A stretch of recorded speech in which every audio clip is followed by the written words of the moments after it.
ನಮಸ್ಕಾರ ಸ್ನೇಹಿತರೆ, ಇವತ್ತಿನ ವಿಡಿಯೋದಲ್ಲಿ ವೃಷಭ ರಾಶಿಯವರಿಗೆ ಒಂದು ವಿಶೇಷವಾದ ಮಾಹಿತಿಯನ್ನು ಹೇಳ್ತೀನಿ ನೋಡಿ. ಅದೇನಪ್ಪ ಅಂದರೆ, ನಿಮಗೆ ಜೀವನದಲ್ಲಿ ನಿಜವಾದ ಶತ್ರುಗಳು ಯಾರು, ಅವರು ನಿಮಗೆ ಹೇಗೆ ನಷ್ಟವನ್ನು ತರ್ತಾರೆ, ಯಾವ ರಾಶಿಯವರು ಶತ್ರುಗಳಾಗ್ತಾರೆ, ಇದರಿಂದ ನೀವು ಏನೆಲ್ಲ ಕಷ್ಟಗಳನ್ನು ಅನುಭವಿಸಬೇಕು, ಅದರಲ್ಲೂ ಬಹಳ ಮುಖ್ಯವಾಗಿ ನಿಮ್ಮ ಹಿತಶತ್ರುಗಳು ಯಾರು, ಅವರಿಂದ ನಿಮಗೆ ಬರುವಂತಹ ಸಮಸ್ಯೆಗಳೇನು, ನಿಮಗೆ ಹೇಗೆ ಶತ್ರುಗಳು ನಿರ್ಮಾಣವಾಗ್ತಾರೆ ಮತ್ತು ಇವೆಲ್ಲ ಕಷ್ಟಗಳಿಗೆ ಪರಿಹಾರಗಳೇನು ಅನ್ನುವ ಸಂಪೂರ್ಣ ಮಾಹಿತಿಯನ್ನ ಈ ವಿಡಿಯೋದಲ್ಲಿ ಪರಿಪೂರ್ಣವಾಗಿ ತಿಳಿಸಿಕೊಡ್ತೀನಿ. ಸ್ಕಿಪ್ ಮಾಡದೆ ಕೊನೆಯವರೆಗೂ ನೋಡಿ. ಅದಕ್ಕೂ ಮುನ್ನ ನೀವು ವೃಷಭ ರಾಶಿಯವರಾಗಿದ್ದರೆ ಈ ವಿಡಿಯೋಗೆ ಲೈಕ್ ಮಾಡಿ. ಹಾಗೆ ನೀವಿನ್ನೂ ನಮ್ಮ ಜ್ಯೋತಿಷ್ಯ ದರ್ಶನ ಚಾನಲ್ಗೆ ಸಬ್ಸ್ಕ್ರೈಬ್ ಆಗಿಲ್ಲ ಅಂದರೆ ಈಗಲೇ ಸಬ್ಸ್ಕ್ರೈಬ್ ಮಾಡಿ. ಹಾಗೆ ಪಕ್ಕದಲ್ಲಿ ಬರೋ ಬೆಲ್ ಐಕಾನನ್ನು ಕ್ಲಿಕ್ ಮಾಡಿ.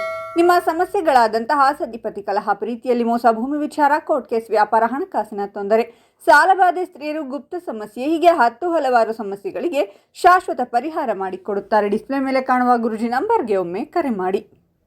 ಕೆಲವು ರಾಶಿಚಕ್ರದ ಜನರು ನಕ್ಷತ್ರಗಳು ಹಾಗೂ ಗ್ರಹಗಳ ಪ್ರಭಾವದಿಂದ ಶತ್ರುಗಳಾಗಿ ಬದಲಾಗ್ತಾರೆ.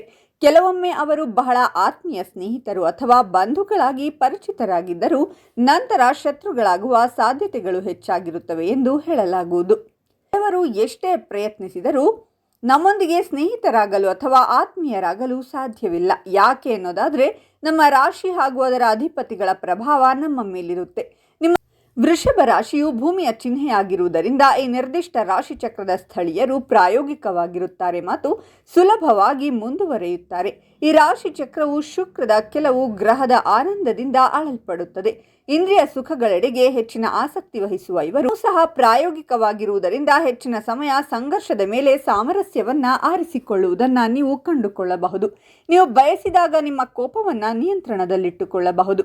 ಮೊದಲನೆಯದಾಗಿ, ವೃಷಭ ರಾಶಿಯವರಿಗೆ ನಿಮ್ಮ ಮನೆಯವರೇ ನಿಮಗೆ ಶತ್ರುಗಳು. ವೃಷಭ ರಾಶಿ ಶುಕ್ರನ ತತ್ವ. ನಿಮ್ಮ ತಂದೆಯೇ ನಿಮಗೆ ಶತ್ರುವಾಗಿ ಪರಿಣಮಿಸಬಹುದು ಅಥವಾ ನೀವು ತಂದೆಯನ್ನು ದ್ವೇಷ ಮಾಡಬಹುದು. ಪ್ರತಿಯೊಬ್ಬರಿಗೂ ಕಷ್ಟ ನಷ್ಟಗಳು ಬಂದೇ ಬರುತ್ತೆ. ಅಡೆತಡೆಗಳು, ಸಾಲಗಳು, ಅವಮಾನಗಳು, ನಷ್ಟಗಳು ಇವೆಲ್ಲವೂ ಎದುರಾಗುತ್ತೆ. ವೃಷಭ ರಾಶಿಯವರು ಸ್ವತಃ ನಿಮ್ಮ ಅಹಂಕಾರದಿಂದ ಎಲ್ಲವನ್ನ ಕಳೆದುಕೊಳ್ತೀರಾ. ನೀವು ಇನ್ನೊಬ್ಬರ ಮುಂದೆ ನಿಮ್ಮನ್ನು ನೀವು ಮೇಲು ಅಂತ ತೋರಿಸಿಕೊಳ್ಳಲು ಯಾವಾಗಲೂ ಸಿದ್ಧರಿರುತ್ತೀರಾ. ವೃಷಭ ರಾಶಿಯವರು ಆರೋಗ್ಯದ ವಿಚಾರದಲ್ಲೂ ಜಾಗರೂಕರಾಗಿರಬೇಕು. ಮನೆಯವರೇ ಶತ್ರುಗಳು, ಬೇರೆ ಯಾರೂ ಇರುವುದಿಲ್ಲ. ಮನೆಯವರು ಶತ್ರುಗಳಾಗಿ ತುಂಬ ಪರಿಣಾಮವನ್ನು ಬೀರುತ್ತೆ. ಅದಕ್ಕೆ ನಿಮ್ಮಲ್ಲಿನ ಬದಲಾವಣೆ ಏನು? ಬೇರೆಯವರನ್ನ ಮೆಚ್ಚಿಸುವಂತಹ ಕೆಲಸವನ್ನ ನೀವು ಮಾಡ್ತೀರಾ, ಆದರೆ ಮನೆಯಲ್ಲಿರುವಂತಹ ಸುತ್ತಮುತ್ತಲಿರುವಂತಹ ಜನಗಳನ್ನ ಕೇರ್ ಮಾಡೋದಿಲ್ಲ.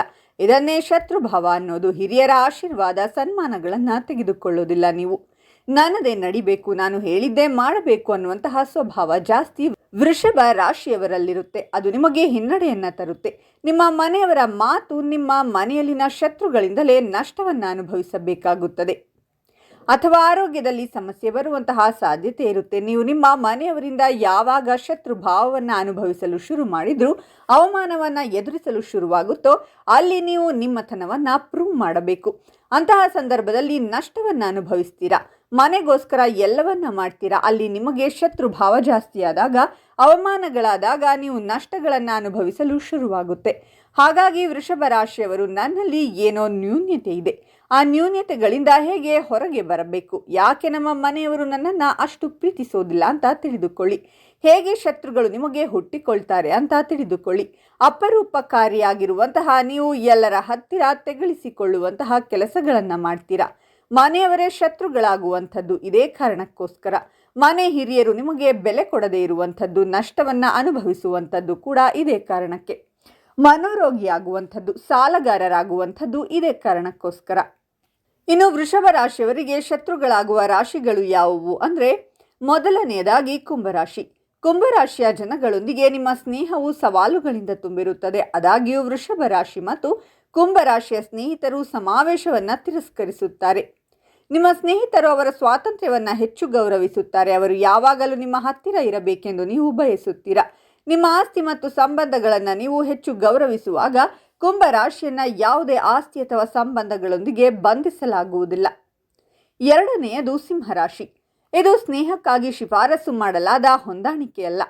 ನಿಮ್ಮ ಮೊಂಡುತನದ ವರ್ತನೆಯು ಸಿಂಹರಾಶಿಯವರನ್ನು ನಿರಾಶೆಗೊಳಿಸುತ್ತದೆ ಮತ್ತು ವಿಷಯಗಳನ್ನು ನಿಭಾಯಿಸುವ ನಿಮ್ಮ ವಿಧಾನವನ್ನು ನಿಮ್ಮ ಸಿಂಹರಾಶಿಯವರು ಮೆಚ್ಚುವುದಿಲ್ಲ. ಅವರು ಗಮನ ಮತ್ತು ಪ್ರೀತಿಯನ್ನು ಬಯಸುತ್ತಾರೆ. ಮೂರನೆಯದು ಮೇಷರಾಶಿ. ಮೇಷರಾಶಿಯವರ ದಿಟ್ಟ ಮತ್ತು ಕ್ರಿಯಾಶೀಲ ಸ್ವಭಾವವು ವೃಷಭದ ತಾಳ್ಮೆ ಮತ್ತು ನಿಧಾನಗತಿಯೊಂದಿಗೆ ಹೊಂದಿಕೊಳ್ಳದಿರಬಹುದು. ಅಲ್ಲದೆ ವೃಷಭವು ಮೇಷದವರ ಕುತಂತ್ರದ ಬಗ್ಗೆ ಅಸಮಾಧಾನ ಹೊಂದಬಹುದು. 4ನೇಯದು ಮಿಥುನ ರಾಶಿ.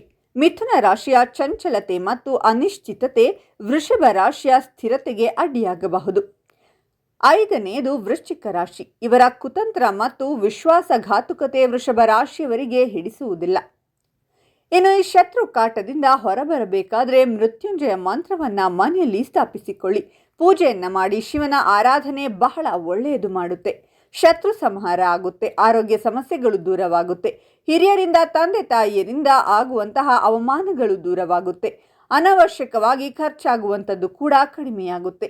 ಸಾಧ್ಯವಾದರೆ ವೃಷಭ ರಾಶಿಯವರು ಬೆಳಗಿನ ಜಾವ ಎದ್ದು ಸೂರ್ಯನ ಅಭಿಮುಖವಾಗಿ ಕುಳಿತು ಪ್ರತಿದಿನ 11 ಬಾರಿ ಗಾಯತ್ರಿ ಮಂತ್ರವನ್ನ ಜಪ ಮಾಡಿ. ಮಂತ್ರದ ಶಕ್ತಿ ನಿಮ್ಮನ್ನ ಕಾಪಾಡುತ್ತೆ. ಪ್ರತಿದಿನ ಸೂರ್ಯದೇವನಿಗೆ ಅರ್ಘ್ಯವನ್ನ ಕೊಡಿ. ಈ ಮಂತ್ರಗಳು ನಿಮ್ಮ ಬುದ್ಧಿಶಕ್ತಿಯನ್ನ ಚುರುಕು ಮಾಡುತ್ತೆ. ಯಾವುದು ಒಳ್ಳೆಯದು ಯಾವುದು ಕೆಟ್ಟದ್ದು ಅನ್ನುವಂತಹ ಜ್ಞಾನವನ್ನ ಕೊಡುತ್ತೆ. ಇನ್ನು ಈ ಮಾಹಿತಿ ನಿಮಗೆ ಇಷ್ಟ ಆದರೆ ತಪ್ಪದೇ ವಿಡಿಯೋಗೆ ಲೈಕ್ ಮಾಡಿ. ಓಂ ಮೃತ್ಯುಂಜಯಾಯ ನಮಃ ಅಂತ ಕಾಮೆಂಟ್ ಮಾಡಿ ಮತ್ತು ಈ ಮಾಹಿತಿಯನ್ನು ಎಲ್ಲರಿಗೂ ಶೇರ್ ಮಾಡಿ. ಅವರಿಗೂ ಕೂಡ ಒಳಿತಾಗಲಿ. ಧನ್ಯವಾದಗಳು.